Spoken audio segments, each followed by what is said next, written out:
تقریباً 1100 کلومیٹر دور سعودی عرب اور مصر کے بارڈر پہ موجود ہیں، اور یہ بہت خوبصورت منظر ہے اور ایک عجیب تاریخ جو ہے نا قرآن مجید کی یہاں سے وابستہ ہے۔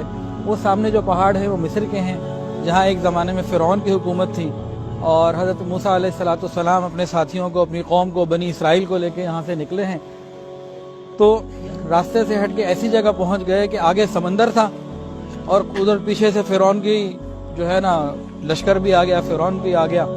تو بنی اسرائیل کے لوگ انتہائی پریشان ہو گئے، کہنے لگے انا لمدرکون، ہم تو تباہ ہو گئے، پھنس گئے، پوری طرح پھنس گئے، سینڈوچ بن جائیں گے، آگے سمندر ہے اور پیچھے فرعون کا لشکر ہے، فرعون کا سمندر ہے لشکر کا، تو ہمارا کیا بنے گا۔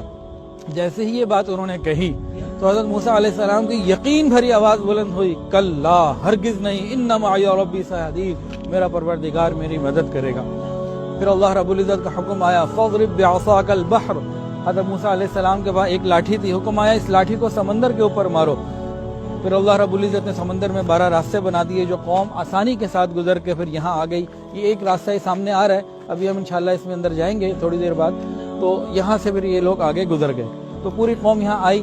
اگر یقین اور توکل کی بات دیکھنی ہو تو اس میں بہت کچھ سمجھنے کے لیے ہے کہ حضرت موسیٰ علیہ السلام کے پاس ایک لاٹھی، عقل سے پوچھو، عقل کہے گی پانی پہ ہم لاٹھی مارنے سے کیا ہوگا، لاٹھی ٹوٹ گئی، گر گئی، تو اکیلی لاٹھی ہے، مارنی ہے تو فرعون کے سر پہ مارو تاکہ وہ ختم ہو جائے، کام ختم ہو۔ لیکن یقین کی آواز کیا تھی کہ غیب کی خبر کے اوپر یقین۔ موسیٰ علیہ السلام نے لاٹھی ماری، اللہ نے 12 راستے بنا دیے، وہ 12 قبیلے تھے، وہ گزرتے ہوئے سارے ادھر آگے اور آگے پھر چلے گئے۔ اور فرعون نے جب دیکھا، پہلے تو وہ سوچتا تھا کہ نہ جاؤں، لیکن بہرحال وہ آگے بڑھا، اور آگے جب بڑھا ہے تو اسی سمندر کے میں وہ غرق ہو گیا اپنی قوم کے ساتھ، اور اللہ نے اس کو عبرت کا نشان بنا دیا، اور اللہ نے ایمان والوں کی مدد فرمائی۔ ایمان والے یقین کے ساتھ اعمال کریں، اللہ رب العزت ہمیشہ مدد فرماتے ہیں۔ ایک بہت خوبصورت مقام ہے یہ، ادھر درخت بھی ہیں اور دل بہت خوش بھی ہے۔ اللہ تعالی ہمیں بھی جو ہے ہمارے یقین کی حفاظت فرمائے، ایمان کی حفاظت فرمائے۔ جزاک اللہ۔